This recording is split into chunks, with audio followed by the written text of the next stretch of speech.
Good morning বন্ধুরা, Karimganj daily নিউজে আপনাদের স্বাগত জানিয়ে শুরু করছি আজকের গুরুত্বপূর্ণ সংবাদ শিরোনামগুলি। করিমগঞ্জ শহরে প্রবেশ করেছে একদল প্রতারক চক্র। কিউআর কোডের উপরে নতুন কোড সেটে প্রতারণা করিমগঞ্জে। সিসি ক্যামেরায় ধরা পড়ল ঘটনার ছবি। বিস্তারিত থাকবে প্রতিবেদনে। এসএমসির রেফার লেটার না থাকায় ধলাইয়ের দুহাত কাটা মহিলাকে ভর্তি করেননি জিএমসিএইচ কর্তৃপক্ষ।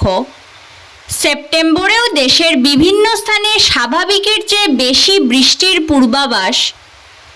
অপরাধীরা খোলামেলা ঘুরে বেড়াচ্ছে আর নির্যাতিতরা ভয়ে সিটিয়ে রয়েছে।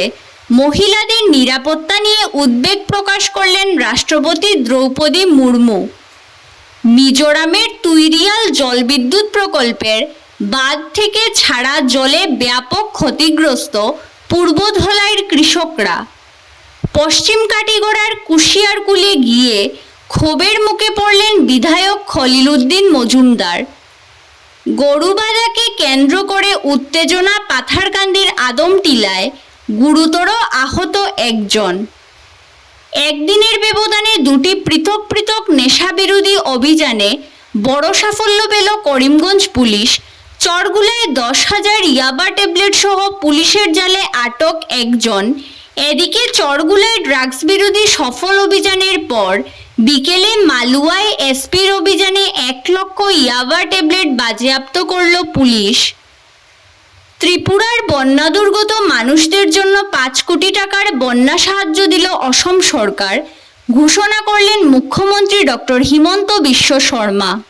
বিস্তারিত প্রতিবেদনে যাওয়ার আগে প্রত্যেক দিনের গুরুত্বপূর্ণ খবর পেতে অবশ্যই ভিডিওটিতে একটি লাইক করে ইউটিউব চ্যানেলটি সাবস্ক্রাইব করে পাশের বেল আইকনটি বাজিয়ে রাখবেন এবং ফেসবুক পেজটি ফলো করে ভিডিওটি শেয়ার করবেন। এবার সংবাদ শিরোনামগুলোর বিস্তারিত হলো। করিমগঞ্জ শহরে প্রবেশ করেছে প্রতারক চক্র। কিউআর কোড বদলি করে নতুন প্রতারণার ফাঁদ প্রতারকদের। কিউআর কোডে টাকা দিলে চলে যাচ্ছে প্রতারকদের অ্যাকাউন্টে। করিমগঞ্জ শহরের শিববাড়ি রোড এলাকার বেশ কয়েকটি দোকানে এভাবে কোড বদলি করে টাকা নিয়ে গেছে প্রতারক চক্র। প্রথমে বিষয়টি প্রকাশ্যে আসে এক মোবাইলের দোকানের মালিকের মাধ্যমে। এ নিয়ে করিমগঞ্জ সদর থানায় মামলাও করেছেন তিনি, কিন্তু পুলিশ প্রতারক চক্রের কোনো নাগাল পায়নি। বর্তমানে করিমগঞ্জ শহরের অনেক দোকানে চলছে ক্যাশলেস ট্রানজ্যাকশন।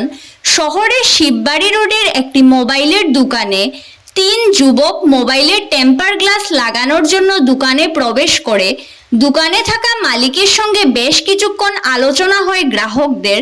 পরবর্তীতে দোকানের কিউআর কোডে অপর একটি কোড লাগিয়ে চলে যায় তারা।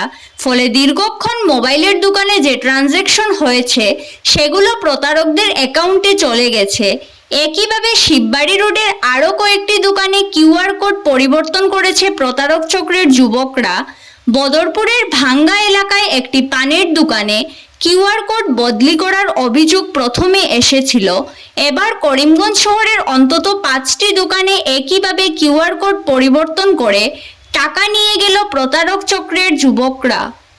দক্ষিণ ধলাইয়ের জামালপুর ফরেস্ট ভিলেজের বাসিন্দা রফিক উদ্দিন গত বৃহস্পতিবার পরকীয়া সন্দেহে দা দিয়ে তার স্ত্রী রুমি বেগমের 2টি হাত কেটে দেয়। ঘটনার খবর পেয়ে পাশের গ্রাম রামনগর থেকে রুমি বেগমের বাবা জাকির হোসেন সহ আত্মীয়রা ছুটে এসে তাকে উদ্ধার করে প্রথমে নিয়ে যান ধলাই থানায়।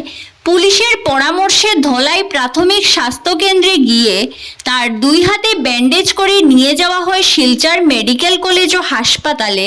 গত বৃহস্পতিবার বিকেলে তাকে ভর্তি করা হয়েছিল শিলচর মেডিকেলে। রুমির বাবা জাকির হোসেনের অভিযোগ, শিলচর মেডিকেল কলেজ ও হাসপাতালে মেয়ের কোনো চিকিৎসাই করা হয়নি, তাই উন্নত চিকিৎসার জন্য তারা তাকে গুয়াহাটি মেডিকেল কলেজ ও হাসপাতালে নিয়ে যান। যদিও শিলচর মেডিকেল কর্তৃপক্ষের রেফার লেটার না থাকায় গুয়াহাটি মেডিকেল কলেজ কর্তৃপক্ষ রুমিকে ভর্তি করেননি বলে অভিযোগ করেছেন জাকির হোসেন। চলতি বছর ভয়াবহ খরা, বন্যা, ঘূর্ণিঝড়, ভূমিধস ইত্যাদি নানা প্রাকৃতিক দুর্যোগের কবলে পড়েছে দেশের বিভিন্ন রাজ্য। এখনও সেই ধারা চলছে। মৃত্যু হয়েছে বহু মানুষের, কিন্তু আবহাওয়ার পূর্বাভাস বলছে আরও প্রাকৃতিক দুর্যোগের মোকাবিলা করতে হবে দেশের বিভিন্ন রাজ্যকে। বর্ষাকাল ছাপিয়ে শরৎকালেও আবহাওয়া অনুকূল থাকবে না। বিশেষ করে পুজোর মরশুমে আনন্দে ভাটার টান দিতে পারে ভারী বৃষ্টিপাত। এর উপর রয়েছে আরব সাগর থেকে উঠে আসা ঘূর্ণিঝড় আসনা। অপরাধীরা খোলামেলা ঘুরে বেড়াচ্ছে আর নির্যাতিতরা ভয়ে সিটিয়ে রয়েছে। আমাদের সমাজ জীবনে এই বিষয়টি খুবই দুঃখজনক। রবিবার দিল্লিতে জেলা বিচার বিভাগের জাতীয় সম্মেলনের সমাপ্তি অনুষ্ঠানে এভাবেই আক্ষেপ করলেন রাষ্ট্রপতি দ্রৌপদী মুর্মু। রাষ্ট্রপতির কথায়, বড় বড় অপরাধ সংগঠিত করেও খোলা আকাশের নিচে ঘুরে বেড়াচ্ছে অপরাধীরা, অন্যদিকে নির্যাতিতরা ভয়ে দিন কাটাচ্ছে। আমাদের সমাজের এটাই চিত্র, অথচ এমনটা হওয়ার কথা ছিল না। একজন নির্যাতিতকে সমাজ যে চোখে দেখে সে নিয়েও আক্ষেপ করেন রাষ্ট্রপতি। তিনি বলেন, নির্যাতনের শিকার হওয়া মহিলা সমাজ থেকে বলতে গেলে কোনো ধরনের সহযোগিতা পান না।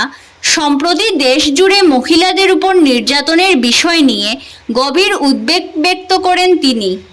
মিজোরামের তুইরিয়াল জলবিদ্যুৎ প্রকল্পের বাঁধ থেকে ছাড়া জলে ব্যাপক ক্ষতিগ্রস্ত হয়েছেন পূর্ব ধলাইয়ের ধলাখাল হাতিকালো চেকারচাম এলাকার অনুসূচিত জাতি ও জনজাতি সম্প্রদায়ের দরিদ্র কৃষকরা। শনিবার থেকে নিপকো কর্তৃপক্ষ মিজোরামের তুইরিয়াল জলবিদ্যুৎ প্রকল্পের বাঁধের 3টি গেট খুলে দেওয়ায় সুনাই নদী দিয়ে প্রচুর জল প্রবাহিত হয়ে কাছাড়ের পূর্ব ধলাইয়ের বিস্তীর্ণ এলাকা প্লাবিত করেছে।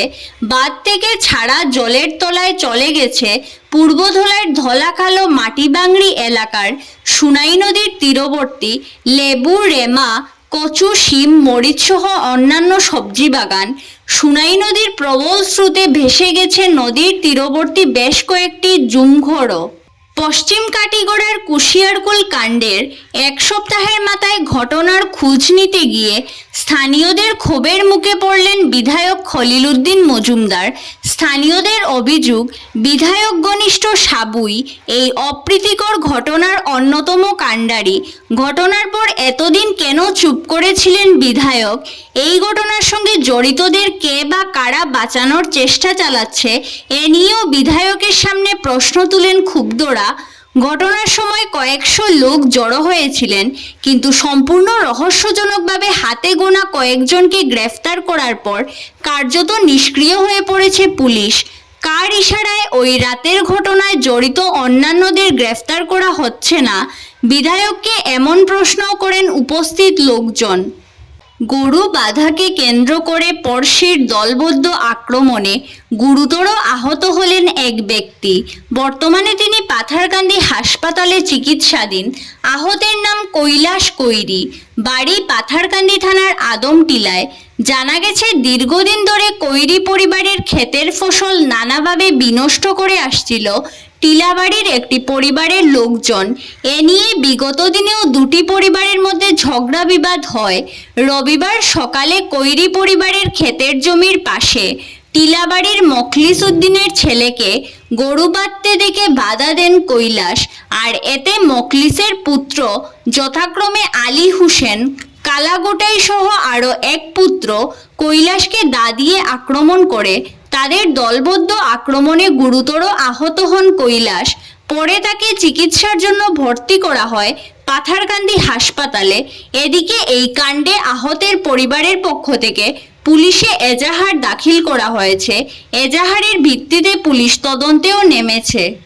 ধন্যবাদ সবাইকে। আরও নতুন নতুন খবর পেতে করিমগঞ্জ ডেইলি নিউজ পেজটিকে ফলো করে সঙ্গে থাকুন।